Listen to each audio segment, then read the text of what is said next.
مؤسسه دولتی مکتب اینترنتی رقم 1 دهه ارال در جامعه دهاتی به نام میرعلی محمد علی فی ناحیه وسه واقع می باشد. در این مؤسسه تعلیمی 144 نفر کودکان با غمخوری همه‌جانبه دولت به تعلیم و تربیت فرا گرفته شدند. با دستور کمیته جوانان و ورزش نزد حکومت جمهوری تاجیکستان و در دایره نقشه چاره‌بین‌های باشکار با جوانان و ورزش ناحیه وسه در این مؤسسه تعلیمی در موضوع پیشگیری ضرورت‌های نامطلوب جهان امروزه و در روحیه وطنپرستی تربیت نمودن نورسان همایش بدیهی فرهنگی دایر گردید. در این چاره‌بینی در سخن افتتاحی مدیر باشکار با جوانان و ورزش در ناحیه وسه قید گردید که حکومت جمهوری تاجیکستان حل مسائل‌های اجتماعی از جمله یتیمان را از جمله وظیفه‌های مهمترین خود می‌شمارد.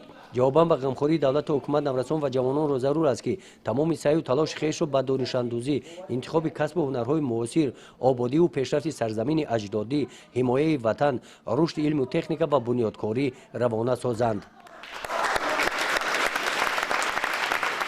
وظیفه اولین درجه ما باز هم خواندن و از خود نمودن علم و معرفت است تا که وطن خویش را صافدلانه حمایت نماییم.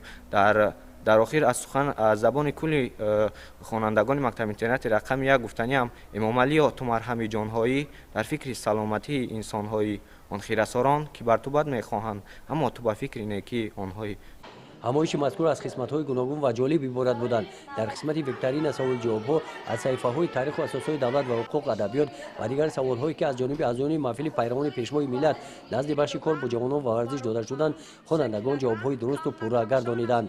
اشتراک خوانندگان را به نوبت گرفته از نام بخش کار با جوانان و ورزش به اشتراکچیان فعال تحفه‌های خاطره‌ای تقدیم کرده شدند. در قسمت فرهنگی چاره‌بینی اعضایان محفل پیروان پیشوای ملت با برنامه جالب و پرمضمون نزد نورسان برآمد نموده خاطر کودکان را شاد گردانیدند.